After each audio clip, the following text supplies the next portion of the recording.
Shalom, shalom, selamat siang. Shalom, Balidara. Salam semuanya. Sang penggugat, Bri, Pak King David, Lampu Teplok. Oke. Oke, shalom. Selamat hari Minggu. Ya, Amin. Tuhan Yesus baik.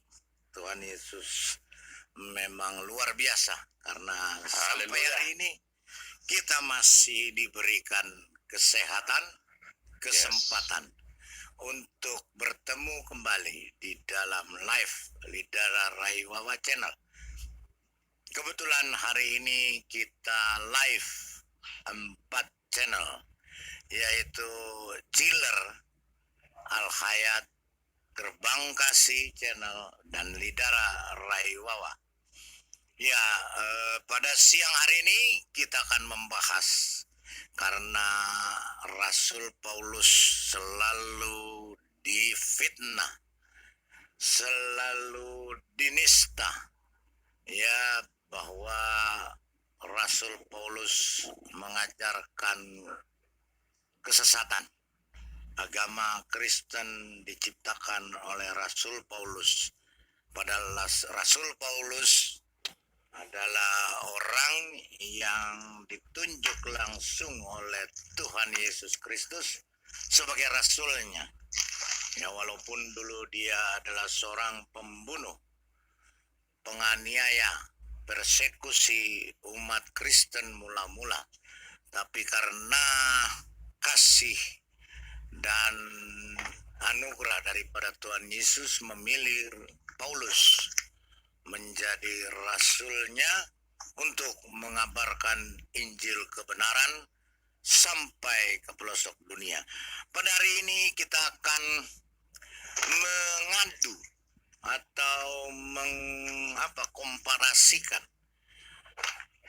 Rasul Paulus yang mulia dan tidak mati diracun walaupun pernah digigit oleh seekor ular beracun, tapi beliau Rasul Paulus tidak mati karena berkat anugerah dan lindungan daripada Tuhan. Sedangkan ada nabi yang sudah dinubuatkan dalam Alkitab. Sang nabi palsu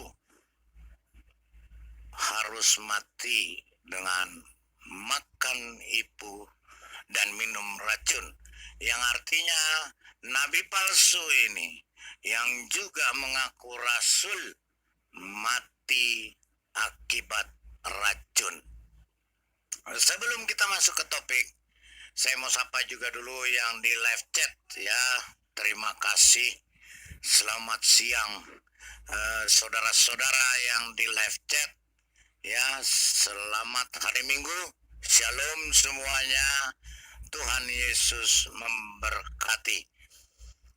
Sebelum kita masuk ke topik, seperti biasa, kita wajib untuk berdoa dan meminta pertolongan daripada Tuhan kita, Yesus Kristus, ya, Tuhan yang hidup sampai hari ini, sampai akhir zaman, kedatangannya yang kali kedua. Baik, kita berdoa dulu. Biasa yang di sini pasti Pak King David. Silakan ya, Pak King David, doanya. Mari kita berdoa. Haleluya. Bapa di dalam surga, dalam nama Tuhan Yesus Kristus, kembali kami datang ke hadapan hadirat-Mu.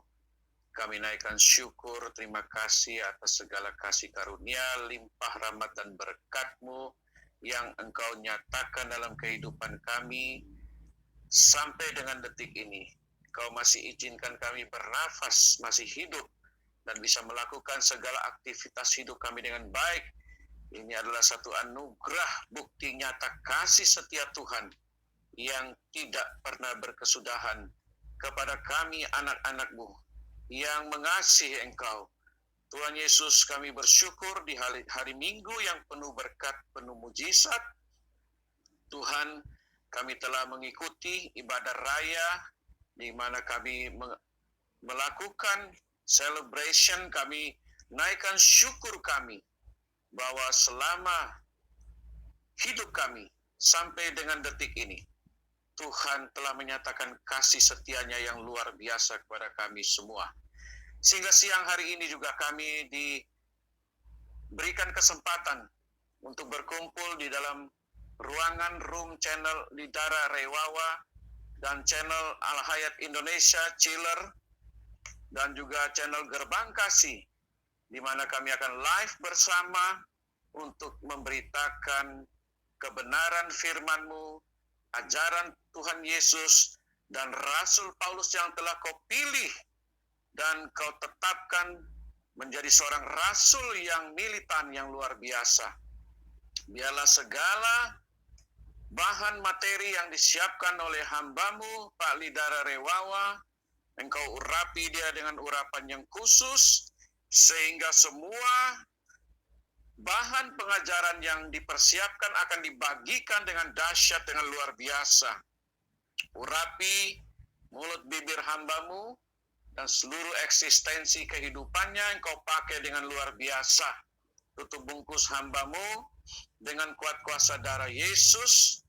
Kawal dia dengan bala tentara-Mu Tuhan. Sehingga apa yang disampaikan sebentar membuat semua orang yang bisa menangkap siaran virtual ini pada siang ini, mereka semua boleh mendapat pencerahan. Terima kasih Bapa, kami juga berdoa anak-anak Tuhan yang sudah masuk dalam room ini. Tuhan juga memakai kami semua, mengurapi kami semua, sehingga kami dapat juga menyampaikan kebenaran-Mu, firman-Mu, dan seluruh ilmu yang kami serap selama hidup kami, akan kami bagikan juga lewat pelayanan pada siang hari ini Tuhan.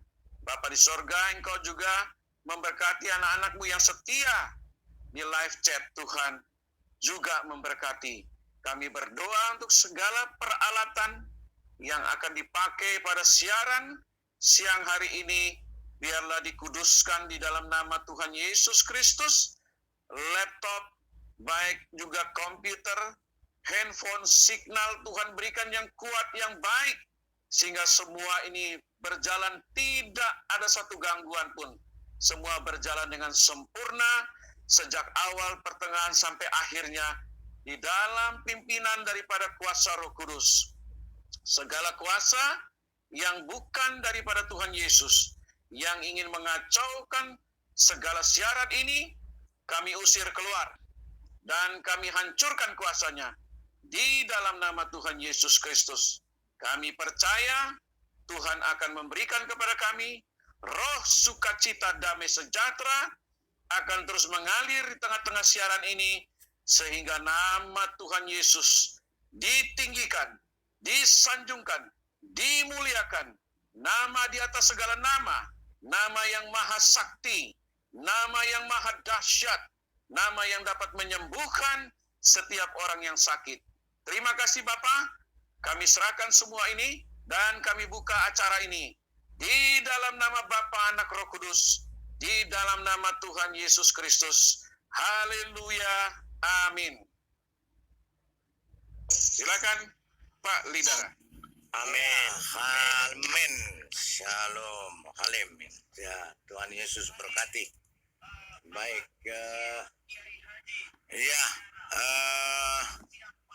Ya, selamat siang semuanya ya, terutama yang sudah ada di room ya.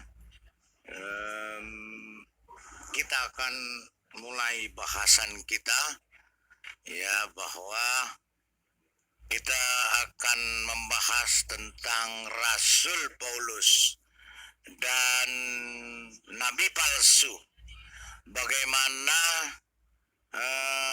nabi palsu yang mati karena racun, sedangkan Rasul Paulus yang mulia tidak mempan atau tidak mati akibat racun. Oke, sebelum kita masuk, kita baca dulu ya firman Tuhan ini yang diambil dari, sebentar ya,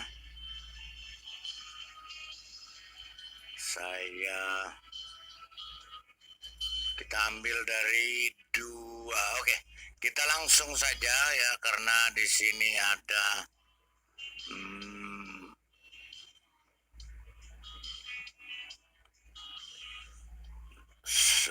dua ya. Oke, di sini kita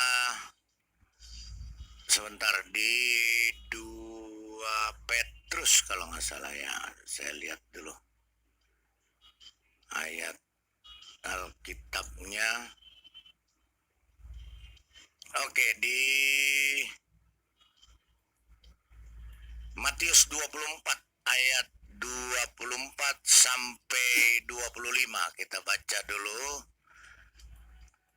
Matius 24 ayat 25.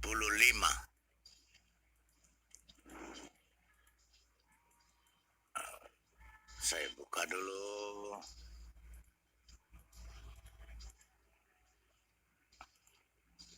Oke. Kita share dulu. Baik.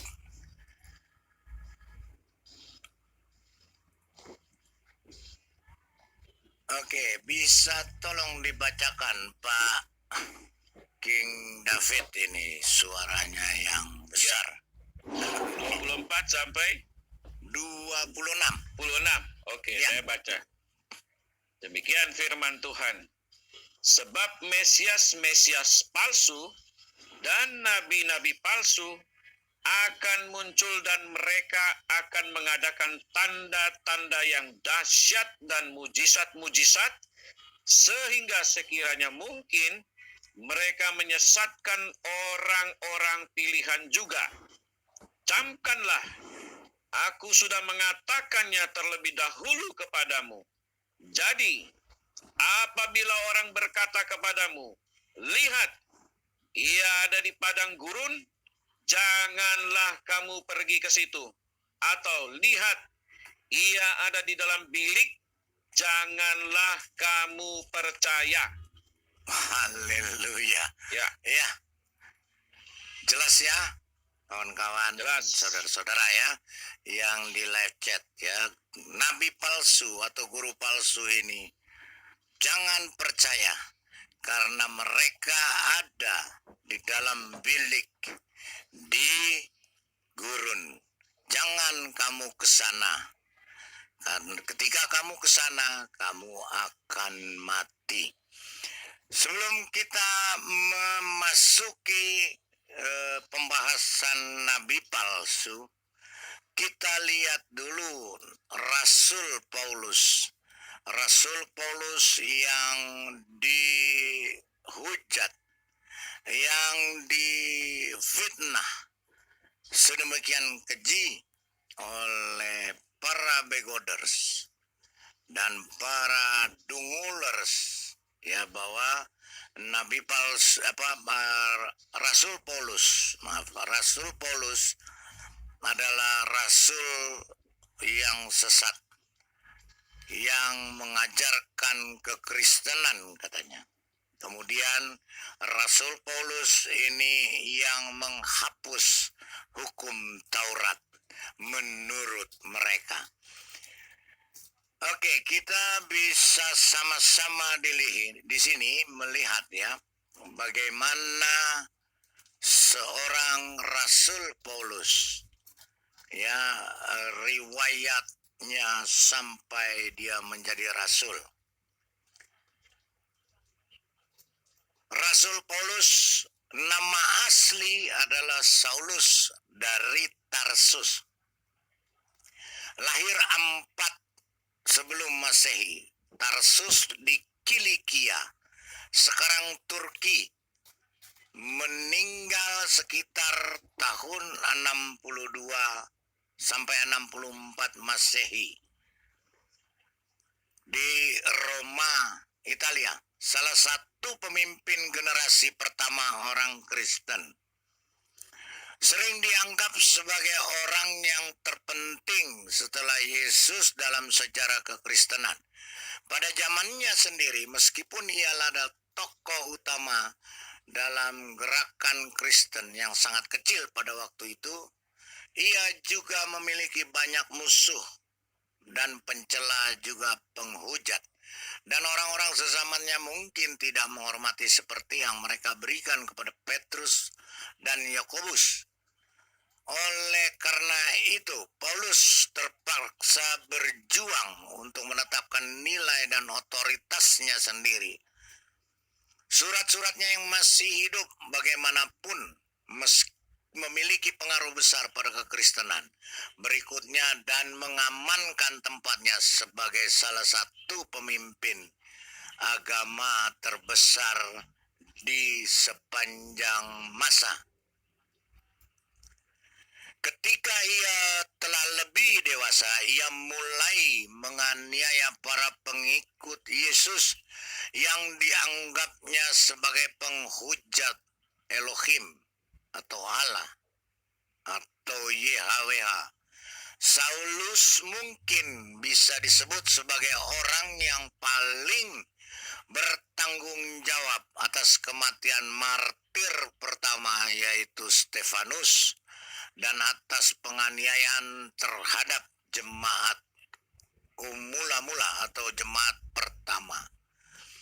Suatu hari ketika Saulus dalam perjalanan ke kota Damsyik untuk menangkap para pengikut Kristus, tiba-tiba suatu sinar yang amat terang melingkupi dia.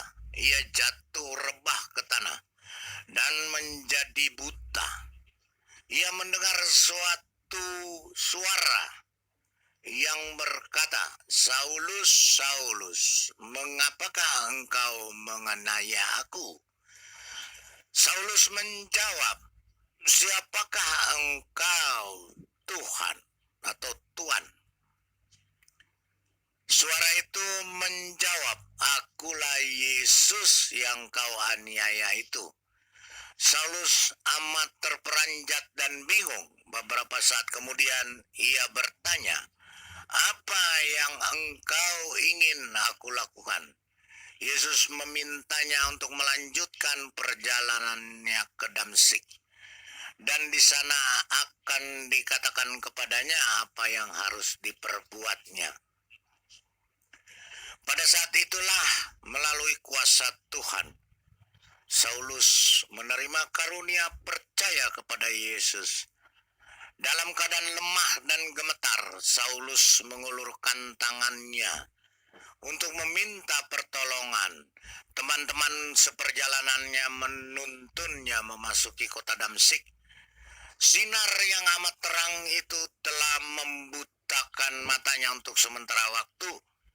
Setelah buta matanya, ia benar-benar dapat melihat kebenaran.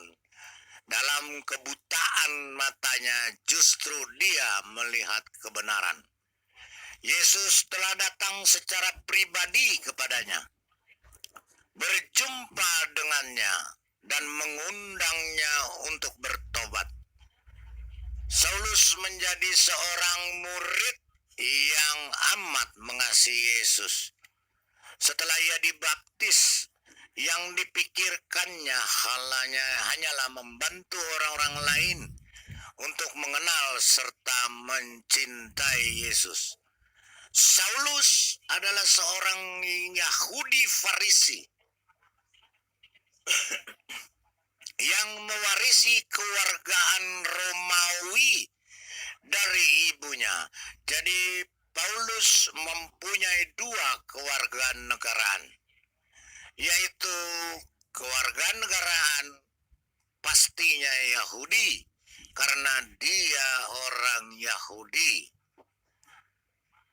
tetapi dia juga menerima kewarganegaraan Romawi dari ibunya. Saulus atau dalam nama Romawinya Paulus hidup pada masa Yesus terhadap orang-orang kafir sikap Paulus penuh kepedulian dan keprihatinan yang mendalam. Contoh yang paling jelas, kepedulian dan keprihatinannya menjadi artikulasi dalam suratnya kepada jemaat di Roma. Ungkapan kesedihan yang ia rasakan bagi sesama orang Israel yang tidak percaya kepada Kristus. Paulus berkata, satu, aku mengatakan kebenaran dalam Kristus. Aku tidak berdusta. Suara hatiku turut bersaksi dalam Roh Kudus. Ayat 2, bahwa aku sangat berduka cita dan selalu bersedih hati. Bahkan aku mau terkutuk dan terpisah dari Kristus demi saudara-saudaraku, kaum sebangsaku secara jasmani. Roma 9 ayat 1-3. Di sini menjelaskan Paulus bersedih hati karena saudara sebangsanya, yaitu bangsa Yahudi, tidak mau percaya kepada Kristus. Kecemasan yang dirasakan oleh Paulus untuk orang-orang kafir juga tidak terbatas bagi orang-orang sebangsanya sendiri, tetapi juga untuk orang-orang non-Yahudi. Sebagai salah satu contoh, ketika ia memasuki Athena, teks dalam Kisah Para Rasul 17 ayat 16 menunjukkan dengan jelas bahwa Paulus sangat sedih hatinya karena ia melihat bahwa kota itu penuh dengan patung-patung berhala. Ia juga sangat peduli dengan tempat Elohim yang benar, serta orang-orang yang terlibat dalam ibadah palsu.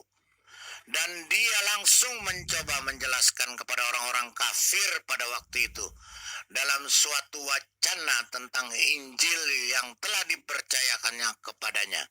Kisah Para Rasul 17 ayat 17-34, di mana inti dari pesan yang disampaikannya adalah tentang Yesus Kristus.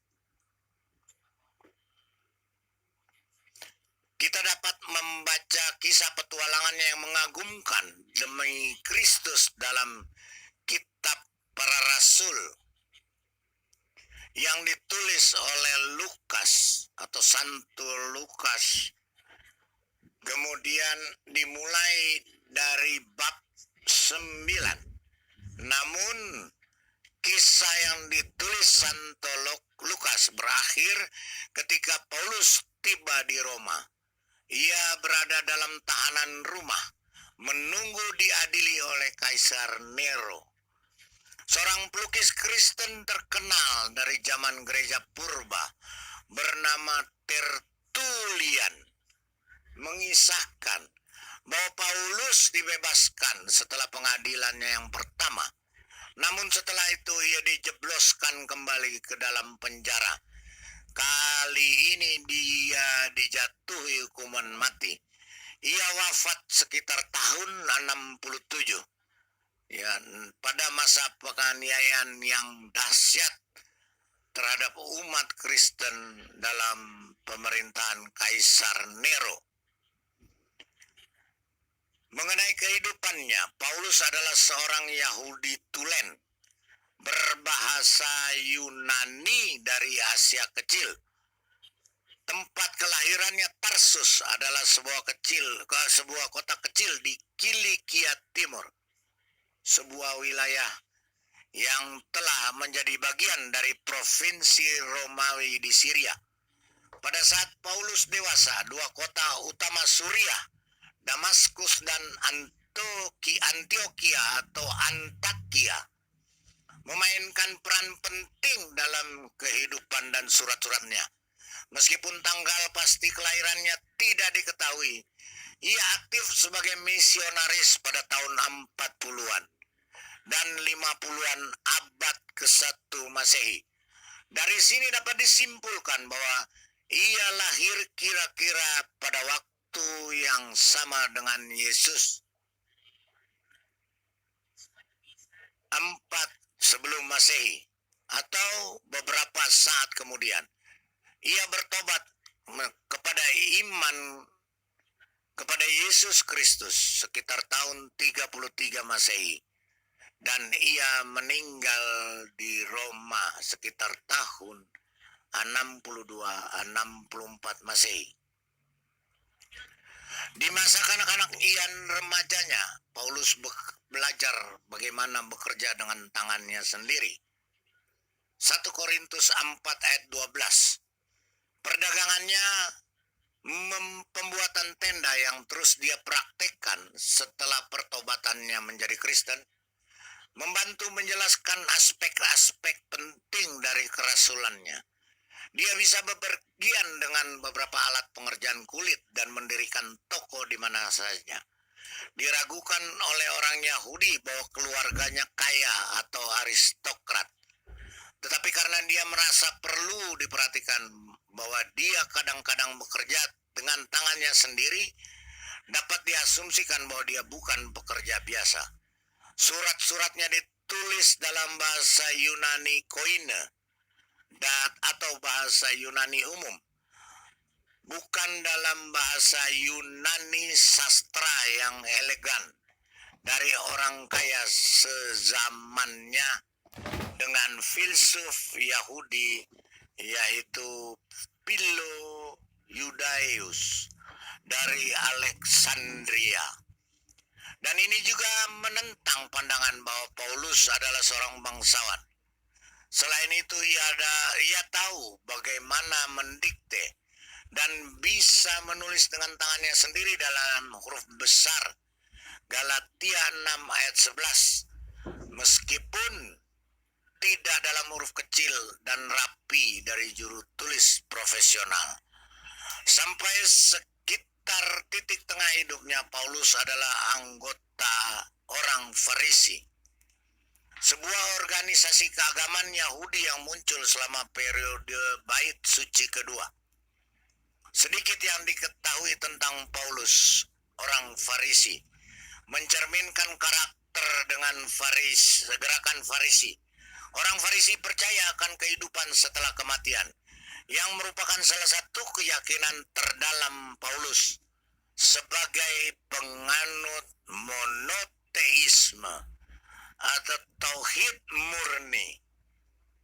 Mereka menerima tradisi non-Alkitab sama pentingnya dengan Alkitab yang tertulis. Paulus mengacu pada keahliannya dalam tradisi Yahudi. Galatia 1 ayat 14 menulis, orang-orang Farisi adalah pelajar Alkitab Ibrani yang sangat berhati-hati. Dan Paulus dapat mengutip secara ekstensif dari terjemahan Yahudi. Cukup mudah bagi seorang anak muda yang cerdas dan ambisius untuk menghafal Alkitab. Dan akan sangat sulit dan mahal bagi Paul sebagai orang dewasa untuk membawa lusinan gulungan besar Taurat. Menurut pendapat, Paulus adalah orang Yahudi terbaik dan orang Farisi terbaik dari generasinya. Filipi 3 ayat 4 sampai 6 dan Galatia 1 ayat 13 sampai 14 menuliskan, meskipun ia mengaku sebagai Rasul Kristus yang paling hina, dalam arti penuh dengan dosa, 2 Korintus 11 ayat 22 sampai 23, 1 Korintus 15 ayat 9 dan 10, dan menghubungkan keberhasilannya dengan kasih karunia Allah. Paulus sebagai seorang Yahudi dan kaum Farisi yang sangat membenci kekristenan, menghabiskan sebagian besar paruh pertama hidupnya menganiaya gerakan Kristen yang baru lahir. Tadi sudah kita bacakan. Paulus adalah seorang murid dari seorang rabi besar bernama Rabi Gamaliel, ya, yang juga mengakui kebenaran ajaran Yesus di Kisah Para Rasul 5 ayat 34, ya, bahwa orang-orang Yahudi yang tidak mau mempercayai Yesus adalah Mesias, maka Gamaliel dan Paulus justru sebagai pengabar Injil kebenaran daripada Tuhan Yesus Kristus. Sementara sampai di situ dulu, kita sapa dulu yang sudah ada. Wah, saya belum lihat ini ya. Baik, silakan Pak sang penggugat, silakan tanggapannya.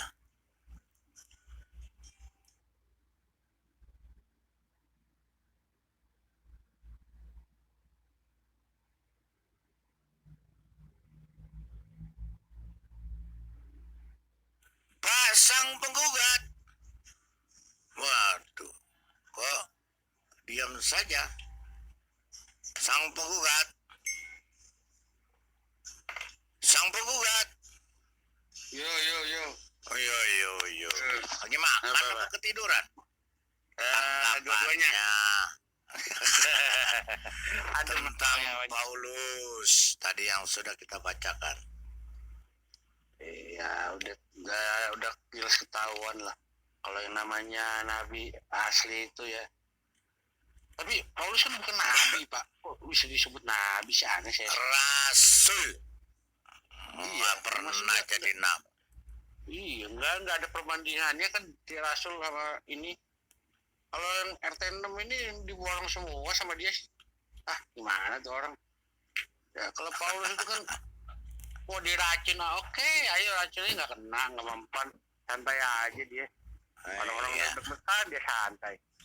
Nah, yang satu ini nih, racunan lagi makan daging kambing, ya kan? Udah kejilat sama dia, kambingnya ngomong kata dia, dagingnya beracun. Udah lu jilat dulu, mati lah dia. Salah sendiri. Ya, cuma kadang-kadang kalau ngomong sama RT namanya agak susah, Pak. Mereka bedain nabi dan rasulnya nggak bisa. Ya kan setengah-setengah begitu otaknya. Bayi-bayi prematur kan begitu semua. Bisa diajak ngomong. Oke, lanjut yang lain Pak.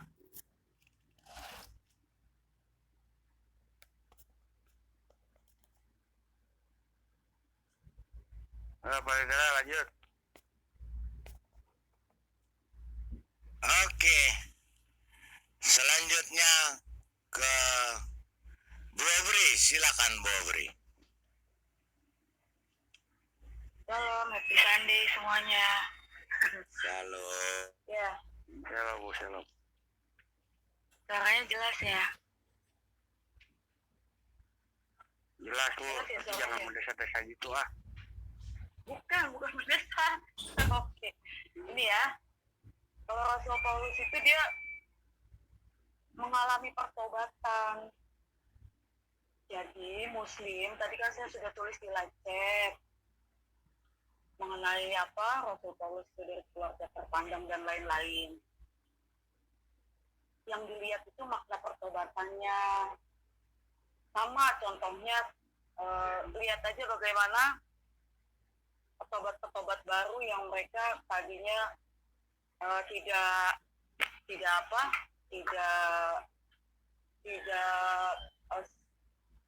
tidak mengenal kasih Kristus gitu, tidak mengenal Tuhan Yesus. Ada yang mungkin dari kesaksian mereka ada yang benci, ada yang mengolok-olok, memuja Tuhan Yesus. Tapi mereka puji Tuhan karena kuasa kerajaan surga. Sama seperti Rasul Paulus, tadinya dia pembenci, bahkan mungkin menghujat juga ya. Akhirnya karena Tuhan Yesus sendiri yang berkarya, yang langsung datang sama sama dia, ya itulah Tuhan yang benar. Akhirnya dia bertobat, makanya dilihat makna pertobatannya. Makanya saya bilang Rasul Paulus itu dia keren, menjadi pengikut Kristus, mengabarkan kasih Kristus supaya kita semua selamat. Itu jangan dilihat Rasul Paulus gini, enggak, makna pertobatannya yang dilihat.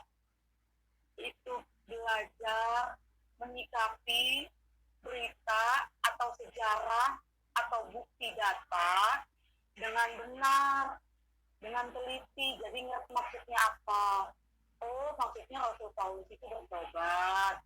Oh, jadinya dia mengabarkan Injil Kristus, Injil keselamatan, kabar baik untuk kita semuanya gitu. Jadi jangan dibawa-bawa ke masalah yang lain-lain. Itulah hebatnya Tuhan Yesus. Itulah hebatnya karya Roh Kudus gitu. Kalau dia sudah memilih, kalau dia sudah berkehendak melalui kehendaknya, itu nggak bisa digoyahkan. Sekalipun kamu misalnya pembunuh apa, tapi yang dilihat makna pertobatannya. Oh, jadinya Rasul Paulus ini mengabarkan kabar baik, Injil keselamatan untuk kita semua loh, supaya kamu jangan terperangkap sama ilah-ilah palsu, sama alam-alam asing yang ada di sini. Itu aja sih. Kalau yang tetangga saya nggak mau apa, saya tidak mau judge, tapi firman Tuhan mengatakan bahwa memang ada nabi-nabi palsu. Kita harus tahu firman Tuhan itu kan kita dikasih tahu supaya kita selamat. Matius 24 ayat 24 sampai dengan 26. Sebab Mesias palsu dan nabi-nabi akan muncul, dan mereka akan mengadakan tanda-tanda yang dahsyat dan mujizat-mujizat, sehingga sekiranya mungkin mereka menyesatkan orang-orang pilihan juga. Hati-hati, jangan mau. Harus sama Tuhan Yesus, harus sama Roh Kudus. Camkanlah aku sudah mengatakannya terlebih dahulu kepadamu. Jadi apabila orang berkata kepadamu, lihat ia ada di padang gurun, janganlah kamu pergi ke situ. Atau lihat ia ada di dalam bilik, janganlah kamu percaya, jangan mau. Jadi intinya Rasul Paulus itu saya bilang keren. Kenapa keren? Karena karya Roh Kudus. Itu saja titik. Terima kasih semuanya. Shalom. Tuhan Yesus memberkati. Jangan teman-teman. Haleluya. Ya, shalom. Ya, Tuhan Yesus berkati. Luar biasa. Silakan Pak King David. Bagaimana? Ya, shalom semua teman-teman. Luar biasa ya. Ya. Kalau kita melihat Rasul Paulus, ya ada dua sisi Rasul Paulus ini wajahnya ya. Pertama, sebagai ahli Taurat. Dia orang-orang yang benar luar biasa, orang yang sangat konsisten dengan keilmuannya. Ya, dia menjadi seorang yang sangat beringas ketika dia menjadi ahli Taurat. Bahkan dia yang merancangkan pembunuhan daripada Stefanus. Kita melihat kehidupannya begitu keras. Seorang rasul yang cerdas sebenarnya. Seorang sebelum dia bertobat menjadi Rasul Paulus, dialah seorang yang luar biasa, ya, orang ahli Taurat yang sangat-sangat ambisius luar biasa. Bagaimana dia mengejar orang-orang percaya pada saat itu belum disebut Kristen, ya, masih orang di jalan benar atau orang percaya. Dia mengejar dan menganiaya orang-orang percaya yang mengikuti ajaran rasul-rasul pada saat itu. Ya, bagaimana cara dia menganiaya, kita sudah membaca ya dalam Kisah Rasul 9 ayat 1 sampai 18, bagaimana Rasul Paulus mengejar orang-orang percaya itu. Yang dia ingin menawan, ingin memenjarakan, bahkan sekalian juga ingin membunuh. Ya, saking dia benar-benar menjadi orang yang fanatik, ya, luar biasa. Tetapi kita melihat ketika dia berjumpa dengan cahaya yang terang, yaitu cahaya kemuliaan Tuhan yang menghampiri dia, sehingga dia terpelanting jatuh, dan ketika dia bangun, matanya menjadi buta. Lalu dia bertanya, siapakah engkau Tuhan? Dan Yesus berkata, akulah Yesus yang engkau aniaya itu. Disinilah titik awal bagaimana Rasul Paulus secara pelan tapi pasti mengenal siapa Yesus Kristus sebenarnya. Sampai dia didoakan, dia selama 3 hari dia buta dan tidak makan, tidak minum. Kemudian didoakan oleh Ananias sehingga dia menjadi matanya kembali terbuka dan dia makan, minum, kemudian dia dibaptis dan mulailah Rasul Paulus dalam Kisah Rasul 9 ayat 20 dia sudah menyatakan Yesua HaMasiah adalah anak Elohim. Dia mulai menyatakan imannya. Nah, sekalipun pada saat itu banyak murid-murid dan orang-orang percaya belum percaya benar kepada Rasul Paulus karena mereka mengenal Paulus itu adalah seorang penganiaya umat Tuhan. Ya, tetapi kita melihat ketika Tuhan telah merancangkan memilih Rasul Paulus, memanggil dia dan menetapkan hidupnya untuk menjadi seorang rasul sejak dari awal, kita sudah melihat bagaimana pelayanan Rasul Paulus ini nanti ke depan. Ya, kita melihat dia begitu sangat militan sekali. Ketika Tuhan memilih dia, ya memanggil dia dan menetapkan dia menjadi rasul Tuhan, sungguh-sungguh luar biasa. Kita bisa baca itu di Matius 23 ayat 26 sampai 30 tentang bagaimana seorang Rasul Paulus itu yang luar biasa. Jadi, seorang yang tadi mantan pembunuh bertobat mengenal Tuhan lebih mulia daripada seorang hamba Tuhan atau pendeta menjadi seorang pembunuh. Ya, sangat mulia kehidupan Rasul Paulus. Ya, lebih baik seorang pelacur yang bertobat mengenal Tuhan daripada seorang yang mengatakan diri hamba Tuhan, mengenal Kristus, tetapi akhirnya menjadi pelacur. Itu sangat-sangat sangat-sangat tidak baik, ya, tercelah hidupnya dan memalukan nama Tuhan. Tetapi Rasul Paulus kita melihat dahsyat dan luar biasa dia. Bagaimana Rasul Paulus ini akhirnya menulis kitab begitu banyak, ya. Begitu banyak dia menuliskan Injil itu, sehingga dia menjadi seorang rasul yang sangat militan, sangat luar biasa, sangat dahsyat. Pernyataan-pernyataan dia itu luar biasa, bahwa Rasul Paulus itu, ya, telah menulis juga di 2 Timotius 3:16, segala tulisan yang diilhamkan Allah. Ya, jadi bukan karangan Rasul Paulus, tetapi itu Tuhan yang memberikan hikmat marifat kepada Rasul Paulus untuk menulis suratnya kepada jemaat di Galatia, di Korintus, ya semuanya dia tuliskan itu semua. Ya, begitu banyak tulisan-tulisannya. Di Perjanjian Baru itu kita melihat bagaimana tulisan Rasul Paulus. Tetapi RT sebelah, ya, RT 6, gang 6, nomor 6 mencari gara-gara dengan menanyakan satu pertanyaan yang tidak esensial sama sekali. Mereka bertanya, siapa orang tuanya Rasul Paulus? Itu tidak penting.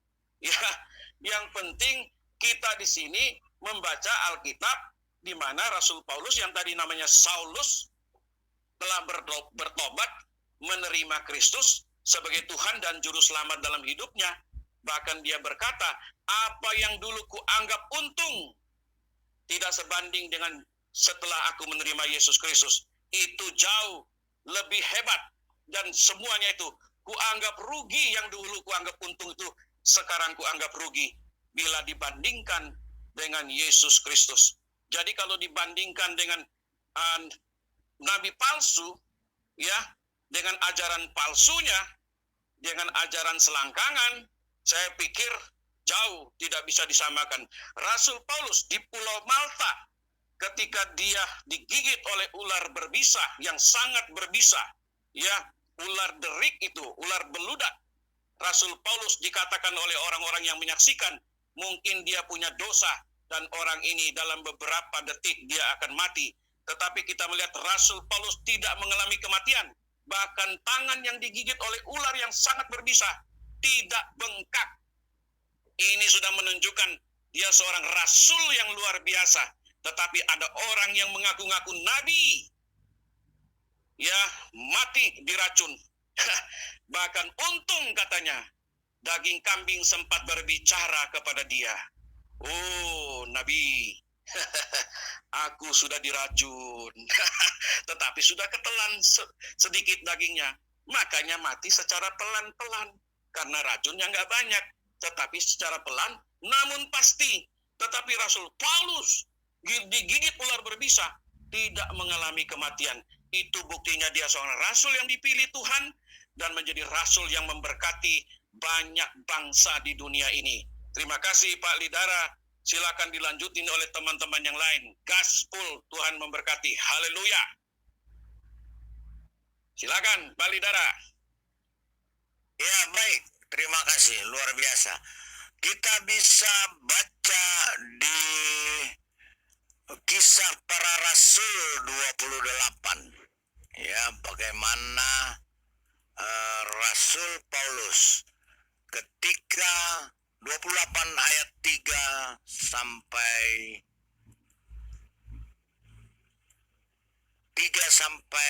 6. Ya, saya bacakan. Ketika Paulus memungut seberkas ranting dan sebentar, ya, kita bisa baca di Kisah Para Rasul 28 ayat 3 sampai 4. Sampai 6, sorry. Sampai 6, Pak. Ya, sampai 6, ya. Oke. Sebentar, saya share dulu ya supaya bisa baca semua. Ya. Kisah Para Rasul 28 ayat 3. Ayat 3 sampai 6. Baik, kita share dulu supaya kita bisa buktikan kepada para begoders itu ya. Oke. Silakan Pak King David dibacakan. Iya, tolong. Saya bacakan ayat 3. Demikianlah firman Tuhan. Ketika Paulus memungut seberkas ranting-ranting dan meletakkannya di atas api, keluarlah seekor ular beludak karena panasnya api itu, lalu menggigit tangannya. Ketika orang-orang itu melihat ular itu terpaut pada tangan Paulus, mereka berkata seorang kepada yang lain, "Orang ini sudah pasti seorang yang pembunuh, sebab meskipun ia telah luput dari laut, ia tidak dibiarkan hidup oleh Dewi Keadilan." Ayat 5. Tetapi Paulus mengibaskan ular itu ke dalam api, ya, dan sama sekali tidak menderita sesuatu. Ayat 6. Namun mereka menyangka bahwa ia akan bengkak atau akan mati rebah seketika itu juga. Tetapi sesudah lama menanti-nanti, mereka melihat bahwa tidak ada apa-apa yang terjadi padanya. Maka sebaliknya, mereka berpendapat bahwa ia seorang dewa. Dianggap Rasul Paulus seorang dewa. Wow, luar biasa. Pak Lidara. Ya, dahsyat. ya. Yang berkata itu adalah orang-orang kafir pada waktu itu yang disebut tadi ya, bahwa Rasul Paulus ini seorang dewa karena Rasul Paulus telah diluputkan ketika berlayar di laut dari kematian. Kemudian sekarang digigit oleh ular berbisa yang menurut perkiraan pada waktu itu juga pasti Paulus mati karena sedemikian hebatnya racun ular beludak tersebut. Ya, kalau ular beludak itu di sini ada ya, kalau kita bicara ular, karena dulu kebetulan ya saya juga pencinta ular waktu masih pemuda, karena saya juga piara ular. Ya, jadi saya tahu karakter ular. Jadi ular beludak ini kalau di daerah Banten sana itu namanya ular tanah. Ya karena dia berwarna sama seperti tanah atau gurun pasir ya warnanya. Jadi ketika orang banyak korban yang jatuh, ketika orang itu terinjak ular itu dan pasti langsung digigit di bagian kakinya, hanya perlu waktu 30 detik untuk diselamatkan. Kalau tidak segera dibawa untuk menerima serum antibisa, maka orang itu akan mati saat itu juga dengan cara dari seluruh lubang yang ada di tubuhnya akan mengeluarkan darah. Ya, mata akan seperti keluar keringat darah. Kemudian dari lubang hidung dan kuping pasti keluar darah. Karena pernah saya menyaksikan orang yang tergigit ular tanah tersebut, ular beludak. Dia tidak panjang, ular itu sedikit. Dia setara dengan ular derik. Kalau di Indonesia tidak ada ular derik, hanya ada di gurun pasir. Jadi yang menggigit Paulus pasti ular derik.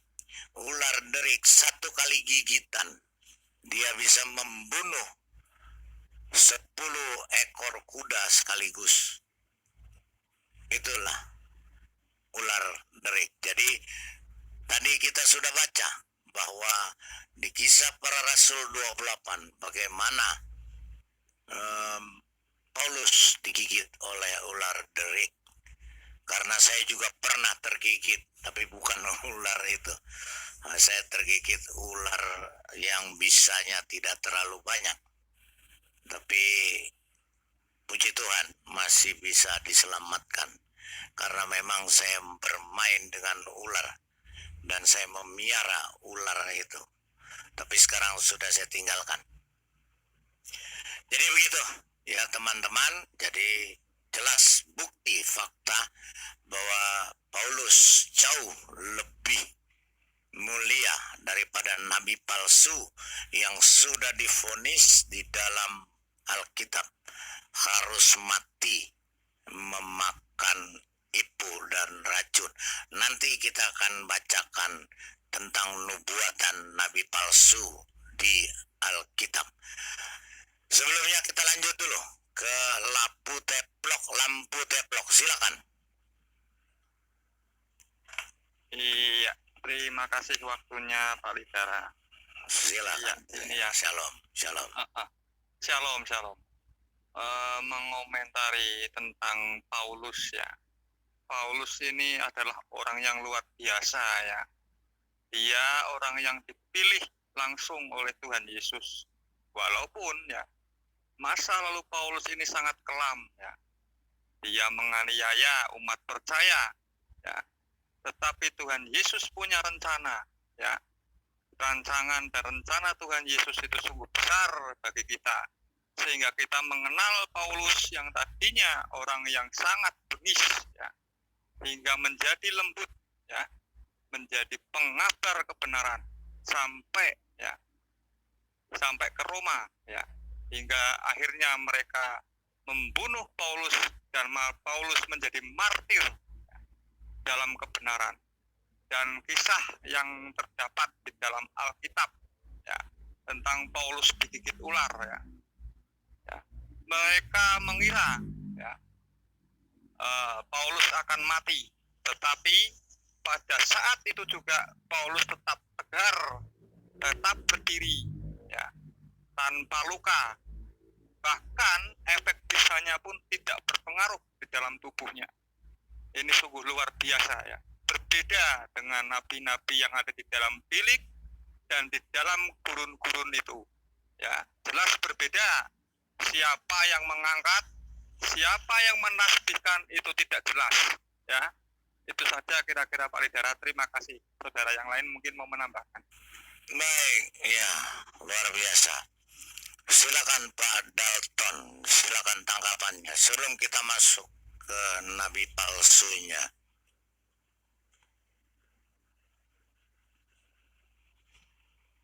Terima kasih Pak Bidara dan teman-teman semua. Jadi Rasul Paulus itu jelas ya, seorang rasul yang dimana seorang rasul kita melihat dipenuhi dengan tanda-tanda yang dari Allah yang mengutus dia, yaitu Yesus Kristus Tuhan. Kita melihat dalam Kisah Para Rasul 14 ayat 13. Paulus dan Barnabas tinggal beberapa waktu lamanya di situ. Mereka mengajar dengan berani karena mereka percaya kepada Tuhan, dan Tuhan menguatkan pemberita tentang kasih karunia-Nya dengan mengaruniakan kepada mereka kuasa untuk mengadakan tanda dan mujizat. Jadi ketika kita menyatakan bahwa kita seorang rasul dan seorang nabi, maka ada tanda-tandanya, yaitu tanda-tanda yang dimana itu berasal dari yang mengutusnya, yaitu Allah atau Tuhan yang mengutus nabi itu, rasul itu sebagai tanda bukti pengutusan Tuhan terhadap seorang nabi dan rasul itu. Nah, ada nabi yang menyatakan, ada seorang yang menyatakan dirinya nabi, namun tidak ada mujizat. Dia menyatakan dirinya seorang rasul, namun tidak ada mujizat atau tanda yang dari yang mengutus dirinya. Ini suatu kekonyolan yang dimana permainan seorang yang membodohi seorang begoders. Nah, dalam hal ini kita melihat bahwa ketika Anda atau siapapun yang menyatakan dirinya seorang rasul, maka harus ada tanda yang dari mengutus dirinya itu. Nah, di sini kita lihat juga Kisah Para Rasul 19 ayat 11. Oleh Paulus, Allah mengadakan mujizat-mujizat yang luar biasa. Nah, inilah tanda-tanda bahwa Rasul Paulus ini seorang rasul yang sangat memang benar diutus. Kita baca lagi dalam 2 Korintus 12 ayat 12. Segala sesuatu yang membuktikan bahwa aku adalah seorang rasul telah dilakukan di tengah-tengah kamu dengan segala kesabaran oleh tanda-tanda, mujizat-mujizat, dan kuasa-kuasa. Nah, dalam hal inilah membuktikan bahwa Rasul Paulus itu seorang rasul. Adalah tanda-tanda dan kuasa-kuasa yang Tuhan atau yang mengutusnya, dia mengaruniakan kepada rasul itu sendiri. Jadi jelas sekali bahwa seorang rasul maupun seorang nabi harus ada tanda dari Tuhannya membuktikan dia seorang utusan dari Tuhan itu sendiri. Kita melihat juga dari sisi lain bahwa seorang rasul itu adalah utusan Yesus. Tidak ada di dalam perjanjian lama atau kitab Taurat menyebut seorang nabi itu sebagai rasul. Karena dia bukan utusan dalam tanda petik ya. Utusan Yesus. Ada rasul yang menyatakan dirinya adalah rasul, ini tanda tanya juga, ini utusan siapa? Kalau dia menyatakan dirinya adalah rasul, artinya dia menyatakan dirinya adalah utusan Yesus. Benarkah Muhammad seorang rasul? Dia sedang menyatakan dirinya utusan Yesus. Benarkah dia utusan Yesus? Nah, ini harusnya jadi pertanyaan kepada teman-teman kita Muslim. Yang pertama, Rasul Muhammad bukan tidak ada tanda-tanda kuasa mujizat yang diadakan oleh yang mengutusnya. Yang kedua, Muhammad apakah utusan Yesus? Maka dia menyatakan dirinya seorang rasul. Nah, seharusnya itu yang harus dijawab teman-teman Muslim, bahwa seorang rasul itu adalah utusan Yesus itu sendiri. Tidak ada satupun dalam perjanjian lama atau kitab para nabi dinyatakan atau menyatakan dirinya seorang rasul, namun seorang hamba, seorang nabi.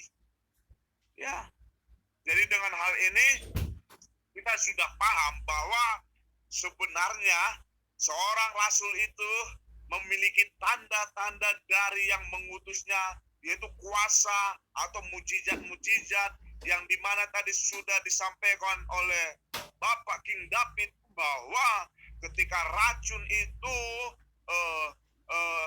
ular itu dan racun itu masuk ke dalam tubuh Rasul Paulus bukan mati, namun racunnya yang mati oleh kuasa Yesus itu sendiri. Itulah membuktikan bahwa dia seorang rasul utusan yang maha suci itu sendiri. Terima kasih Pak Lidara.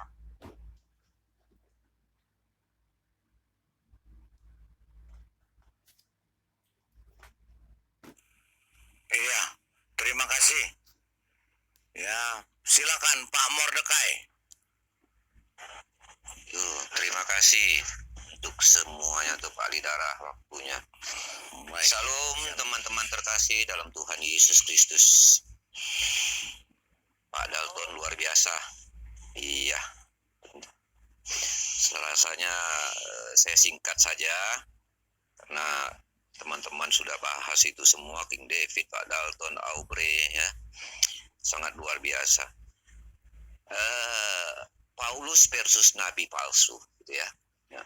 Jadi dari berbagai aspek sudah dibahas teman tadi ya. Dari Pak Dalton itu masalah mukjizat, kemudian King David dan Aubrey itu dari kerajaan surga, King David dari racun dan sebagainya ya. Kalau saya coba tinjau dari segi yang berbeda ya. Seorang nabi, seorang rasul asli ya, tentu kehidupannya tidak munafik. Dalam arti begini, seorang rasul itu memberikan suri teladan, baik kepada rekan-rekannya maupun saat memberitakan Injil. Paulus tidak pernah mengajarkan kalau Anda ya, melakukan hal ya, yang berdosa Anda tidak boleh, tapi saya boleh karena saya pimpinan misalnya gitu ya. Tapi tidak demikian ya. Rasul Paulus ini orang yang sangat rendah hati ya. Sangat rendah hati gitu ya. Akan ada ayatnya juga itu bahwa di 2 Korintus itu ya, bahwa dia tidak bermegah ya. Tidak bermegah. Nah, kemudian dia juga dengan rendah hati memberitakan Injil kepada non-Yahudi ya. Nah, jadi Rasul Paulus ini luar biasa ya. Dalam hal memberi contoh kehidupannya, bagaimana cara memberitakan Injil, bagaimana hidup ya selaku seorang Kristen, itu betul-betul dia memberi contoh.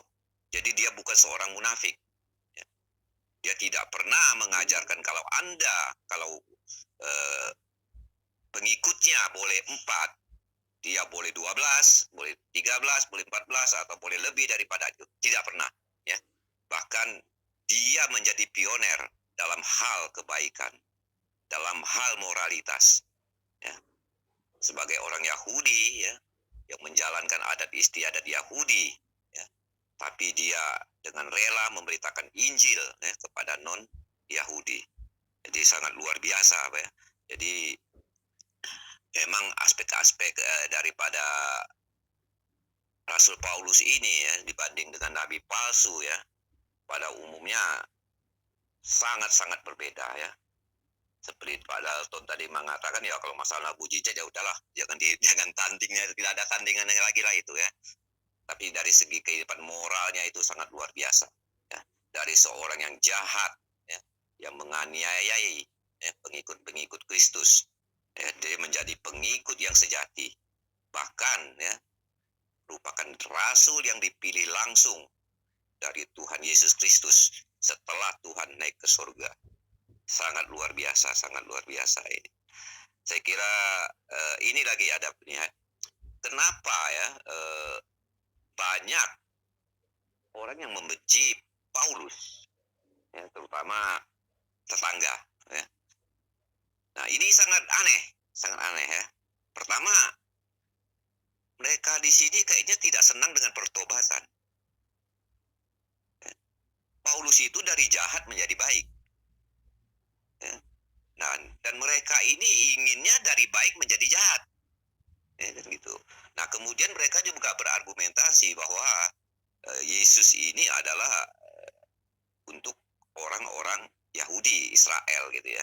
Tetapi dengan tegas, dengan jelas, Paulus itu menantang bahwa bahkan Paulus ini kan memberitakan Injil ya kepada non-Yahudi. Ya. Nah, ini kan memang sangat bertentangan ya. Jadi dari mereka membenci Paulus ya. Jadi memang sudah dibantah oleh Paulus ya, bahwa argumentasi mereka tidak benar. Ya. Makanya sekarang mereka mati-matian ya untuk membenci Paulus dengan berbagai alasan. Ya. Tetapi itulah ya, yang namanya rasul sejati wajar digituin. Tetapi dari segi kehidupan, dari segi teladan, dari segi mukjizat dan sebagainya, Paulus jauh lebih unggul. Karena dia rasul yang ditunjuk oleh Tuhan, bukan rasul yang menunjuk dirinya sendiri.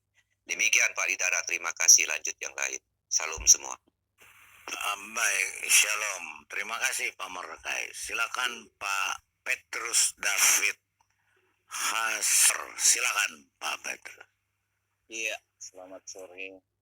Saya Selamat sore. Shalom. hanya beberapa hal saja, bahwa ketika kita bicara tentang Paulus, kita bicara tentang kemurnian yang dia sudah tunjukkan di dalam banyak hal, ya, baik di dalam pelayanannya, dalam sikapnya terhadap jemaat, kepada orang-orang yang non-Yahudi, bahkan pun kepada orang-orang Yahudi pun, Paulus memiliki sikap yang sangat luar biasa. Nah, oleh sebab itu kalau kita memsandingkan atau membandingkan dengan orang-orang yang menyebut dirinya nabi atau rasul, coba dibandingkan antara dia dengan orang-orang tersebut, tidak akan ada tandingannya, karena Paulus adalah orang yang sangat dipakai Tuhan. Ya, seperti teman-teman tadi katakan bahwa buat mujizat, dia memiliki tanda-tanda yang ajaib, bahkan sikap moralnya yang sangat tinggi, integritasnya yang terjaga sampai dia mengakhiri hidupnya, dia tidak sedikit pun menyangkal Kristus sampai mengakhiri hidupnya. Itulah sebabnya saya katakan bahwa Paulus tidak bisa dibandingkan dengan orang-orang di luar daripada kekristenan. Karena Paulus, dia menjadi contoh. Bahkan kita melihat bahwa kita perjanjian baru 13 surat yang dia tulis, itu merupakan sebuah kontribusi yang luar biasa dari Paulus kepada orang Kristen, bahwa dia memang punya pelayanan yang luar biasa dibanding dengan murid-murid Kristus yang lain. Artinya murid-murid yang lain mereka juga punya pelayanan, tetapi kita melihat bahwa kenapa Paulus begitu lebih populer dibanding dengan murid-murid Tuhan Yesus yang lain, karena memang Tuhan mau pakai dia untuk menyatakan kemuliaannya bagi orang-orang yang orang-orang yang non-Yahudi, atau untuk menyatakan kemuliaan Tuhan bagi orang untuk percaya kepada Kristus. Nah, ini sesuatu hal yang luar biasa. Nah, ini yang coba bisa saya sampaikan, dan saya mau ingin beri saran saran saja. Saya beberapa waktu yang lalu ingin masuk ke channel Pak Lidara, tapi karena penuh tidak bisa masuk. Saya ingin mau sarankan gini Pak, kita coba buat pada satu saat dengan tema-tema khusus yang kita mau bandingkan begini Pak. Baca tokoh-tokoh Alkitab seperti Yusuf, terus kita bandingkan dengan tokoh-tokoh yang ada di Al-Quran. Jadi kita sandingkan, baca saja bagaimana kronologis cerita yang dibacakan dari Alkitab secara runut sampai selesai, contoh Yusuf. Terus kemudian kita bandingkan dengan cerita-cerita yang ada di dalam Al-Quran. Dan saya melihat bahwa itu supaya mengedukasi banyak orang bahwa bagaimana mereka mengatakan bahwa Alkitab itu sudah dipalsukan, tetapi ceritanya kronologisnya terurut dari awal sampai ending itu terurut. Sedangkan di sisi lain mereka punya Al-Quran itu tidak nurut, ya. Jadi itu sebabnya saya ingin melihat kayak macam Osama Dadok itu yang dia sempat membuat konten itu, tapi kan dia hanya 1 bulan 1 kali atau cukup lama, dan itu kan bahasa Inggris dan butuh diterjemahin, jadi butuh lama waktunya. Tetapi kalau Pak Lidara yang buat seperti ini, saya yakin bahwa ini sangat bagus, antara contoh Musa, contoh Yusuf, contoh Nuh, gitu ya. Tokoh-tokoh itu ceritanya itu kita baca dan kita bandingkan dengan bacaannya. Sama-sama dibaca.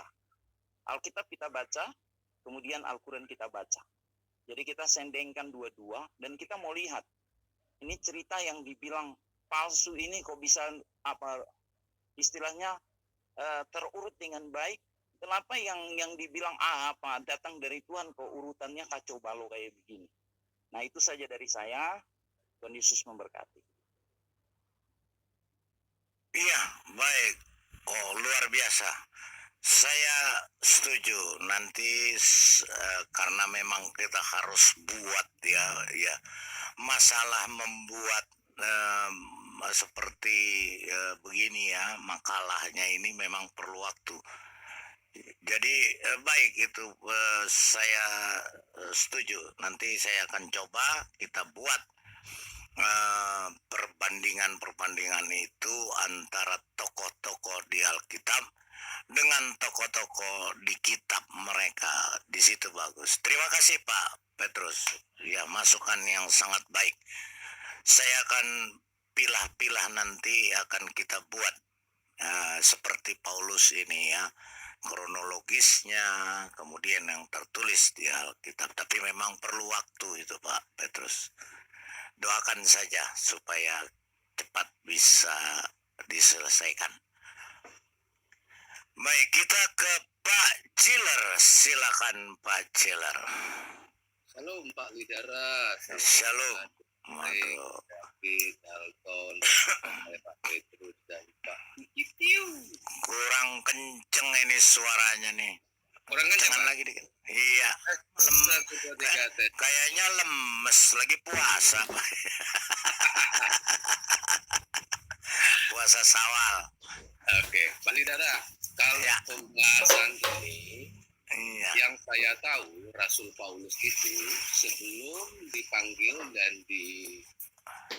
dan bertobat di Tuhan Yesus adalah seorang yang boleh dikatakan keji. Dia menindas para pengikut Kristus. Bahkan kalau nggak salah ada membunuh juga ya, saya kira pasti. Iya, Jelas, membunuh ya, Kristen mula-mula. waktu dia masih menjadi Saulus, itu adalah orang yang kejam. Kemudian dia mendapat penglihatan dan didatangi oleh Tuhan Yesus dan diganti menjadi Paulus. Dia menjadi orang yang penuh kasih dan menyebarkan Injil ke seluruh dunia. Ya. Namun ada nabi, orang yang mengaku menjadi nabi pada saat dia masih manusia biasa, belum ada embel-embel nabi. Orang ini belum pernah kita dengar membunuh, menyiksa, ataupun menghujat orang lain. Tapi begitu dia disematkan gelar nabi, ternyata kalau yang nggak sesuai dengan dia harus dibunuh. Bahkan ada hadis yang sangat sadis itu, yang ketahuan mencuri binatang, itu itu kakinya sebelah kiri diikat ke satu ekor kuda, ke sebelah kanan diikat ke seekor kuda yang lain. Wih, Kemudian sadis, men. kuda ini disuruh lari, dilepaskan, akhirnya orang itu terbelah dua, terjatuh-jatuh. Itu setelah menjadi seorang nabi. Jadi ini yang benar yang mana?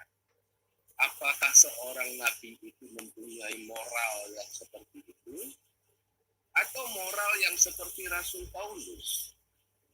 Yang dari orang jahat menjadi orang baik. Atau nabi-nabian dari orang baik menjadi orang bengis. Yang banyak perintah bunuh-membunuh, banyak perintah untuk yang aneh-aneh, yang menghalalkan segala cara untuk dapat meningkatkan pengikutnya. Namun kalau dia baca koran hari ini, Pak, mungkin dia akan kecewa, Pak. Coba share screen, Pak, saya dulu. Oke, share screen. Ya, ini Silakan. breaking news. Seperti itu, ya. Ada breaking news. Oh, lu. Ini dari detik.com. Detik Sumut. Dapat kabar warga Langkat murtad. MUI Luar biasa. jumlahnya memprihatinkan. Nah, iya nih, Pak. Kita baca ya, Pak. Oh, silakan. Angkat Majelis Ulama Indonesia atau MUI Sumatera Utara atau Sumut mendapatkan kabar soal warga Langkat yang keluar dari agama Islam atau murtad. MUI mengatakan jumlah warga murtad itu sudah memprihatinkan. Belum kita himpun dalam kurung jumlah warga yang murtad, tapi datanya sangat memprihatinkan, kata Ketua Bidang Dakwah MUI Sumut M. Hatta kepada Detik Sumut pada hari Sabtu 14 Mei 2022. Untuk mengatasi hal ini, kata Hatta, pihaknya sudah berkoordinasi dengan MUI Langkat. Hatta mengatakan sudah ada rapat antara MUI Sumut dan MUI Langkat untuk membahas hal itu. Rapat Senin 9 Mei kemarin, sebut Hatta. Sebelumnya diberitakan, MUI Sumut mendapatkan kabar soal banyaknya warga yang murtad di Langkat, Sumatera Utara. Hal ini didapatkan dari laporan yang diterima MUI Sumatera Utara. Pertama, dalam kurung laporan masyarakat, kata Ketua Bidang Dakwah MUI Sumut M. Hatta kepada Detik Sumut. Selain dari laporan masyarakat, MUI menyebut pihaknya juga melihat ada juga upaya-upaya untuk mengajak seorang muslim untuk murtad. Hatta mengatakan salah satunya melalui jalur pernikahan. Perasaan yang pindah ke sono yang gara-gara nikah. Ya. Iya. Kedua modus seperti itu banyak terjadi. Secara masif terjadi. Kadang kawin secara Islam. Setelah itu dipaksa masuk dalam kurung agama lain. Kedua modus seperti hal Hatta mengatakan MUI Sumut pun ikut menelusuri fenomena yang terjadi di Langkat ini. Dia menyebut pihaknya sudah melakukan pertemuan dengan MUI Langkat untuk membahas itu. Ya, ini kok banyak dalam kurungnya ya, kayak kitab sebelah. Dalam kurung melakukan pertemuan dengan menghilangkan. Iya, umat dalam kurungan, umat dalam kurungan. Kita melakukan koordinasi untuk menanggulangi persoalan tersebut. Atau kita bersama-sama menghilangkan, menelusuri perkembangan daripada adanya beberapa kasus pemurtadan yang terjadi di sana. Ya, itulah Pak. Itu kejadian ini dari Detik Sumut tanggal hari ini 14 Mei jam 23.40 tadi. Gitu. Silakan Pak. Baik. Ada yang ingin mengomentari masalah ini, silakan. Oke, ya, silakan. Ada yang mengomentari sekaligus mengomentari tentang topik ini. Silakan Pak Forrest Gump. Silakan. Shalom. Pak Forrest Gump. Salam Shalom, shalom. kawan-kawan ya. Happy Sunday ya. Mau tanya ke Pak Cigar itu. Pak Cigar, itu yang murtad itu maksudnya murtad itu meninggalkan agama Islam ya? Ya, meninggalkan agama Islam. Siapa tahu pendengar ada yang nggak ngerti murtad gitu. Jadi artinya meninggalkan agama Islam ke agama lain ya? Ya, meninggalkan agama Islam ke agama lain. Iya. Jadi kalau ini bapaknya ini Paulus persis nabi palsu. Saya mau katakan seperti yang dibilang Pak Cilar tadi sebenarnya, tapi Pak Cilar udah ngomong duluan. Jadi Paulus ini sebelum bertobat, ya, sebelum bertobat dia ini adalah penjahat, lelang penjahat ya. Tapi setelah dia bertobat, dia begitu baiknya menyebarkan agama Kristen, lain dengan di sebelah. Jadi ini komparasinya ini berbanding terbalik. Ya, berbanding terbalik. Jadi kalau yang setelah ada embel-embel nabinya, justru melakukan banyak pembunuhan. Inilah makanya disebut nabi palsu. Jadi kalau kita lihat Pak Lidaraya, saya juga tadi barusan membaca berita di Nigeria. Ada seorang mahasiswi yang katanya menghina nabi palsu ini di grup WhatsApp. Dan dia dibunuh oleh rekan-rekan mahasiswi dan mahasiswanya dan dibakar gitu. Dan ini dibakar hidup-hidup gitu. Ini luar biasa nih ya, kejamnya nih yang di sebelah ini. Jadi nggak heran lah kita kalau Christian Prince bilang atau Pak Saifuddin Ibrahim bilang hanya di agama sebelah ini yang diizinkan membunuh demi agama dan membela nabinya.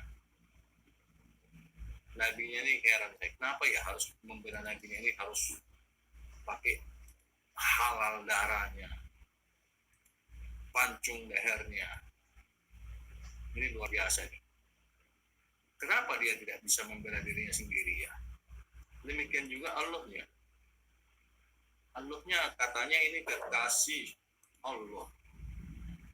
Kekasih Allah tapi kok dibiarkan dia ini mati racun. Sementara Isa diangkat hidup-hidup. Jadi kalau namanya kekasih Allah harusnya ya diselamatkan dong. Jangan dibiarkan mati kesakitan 4 tahun menderita karena racun. Katanya Nabi bersabda, makan 7 kurma azwa di pagi hari akan terbebas dari racun. Apakah lupa ini si Nabi ini makan kurma azwa ini? Dan kemudian dia bilang kurma azwa ini Nabi bersabda berasal dari surga. Ini di Tanah Abang banyak yang jual Pak Ligara. Saya pernah beli ini online. Kurma azwa ini warnanya kuning. Jadi ada kemasam-masam, enggak masam-masam sih, udah manis kurma azwa ini. Jadi kurma muda. enak rasanya Pak Didana. Dan rasanya perut juga, perut juga Garing, enak, ya. Garing gitu ya. Dan juga ini sangat bagus untuk wanita yang untuk melancarkan haid gitu lah. Tapi kalau untuk racun saya belum tahu Pak Didana. Keracunan apa yang makan ini. Nah, yang jadi masalahnya Pak Didana memang enak di perut, tapi memang pagi-paginya Pak Didana menceret juga Pak Didana makan ini. Salah makan itu. Korma basi mungkin. Nah itu yang saya nggak tahu. Besok paginya saya makan enak juga, saya pikirkan. Kalau untuk perempuan memang katanya ya bagus ya untuk apa? Untuk memperlancar haid. Saya makan ya bukan haid saya yang lancar, itu isi perut yang lancar. Jadi kalau nabinya ini sabdanya katanya ini dari surga. Kok saya heran kok bisa dibeli online ya di sini ya? Apa ke surga kita udah bisa online nih beli kurma azwa ini gitu. Karena abang banyak yang jual Pak Didana ini kurma azwa ini. Nah, jadi kalau kita lihat sabdanya Nabi ini ada dalilnya itu ya. Saya lupa, tapi kalau kita buka di Google 7 kurma azwa itu mungkin bisa dibuka Pak Didana, dicek di Google itu apa-apanya gitu. Sabda Nabi mengatakan ini dari surga. Apakah betul dari surga apa enggak ini? Bisa Pak Didana dicek di Google sebentar. Supaya kita tahu nih, apa Nabi ini berbohong atau gimana? Halo Pak Didana. Pak Didana. Suara saya masih kedengaran ya? Halo. Dengar Pak. Suara saya masih kedengaran. Ya, Pak Didana kemana? iya. Lagi ambil minum. Tanya anak Batak mungkin. Enggak lagi ambil minum. Silakan Bro Rene. Enggak, Pak Didana begini. Sabda Nabi Gimana? Nabi bersabda, kurma azwa ini katanya kan dari surga. Nah, sekarang Iya. apakah betul itu dari Ada. surga? Kita mau tunjukkan ke para pendengar apakah benar kurma azwa ini dari surga. Kita bisa buka di Google tadi dan kita cek itu sabdanya Nabi. Itu bisa ketemu kok Pak. Supaya Ada. tahu, para pendengar tahu betul nggak sabdanya Nabi ini bahwa kurma azwa ini dari surga, apa bisa beli tanah abang gitu online. Jadi untuk para pendengar, ya korma azwa itu, ya korma azwa itu sebenarnya dari Jericho, Pak. ya artinya sekarang kan di sini kan Import ke sana. kita bisa beli Pak.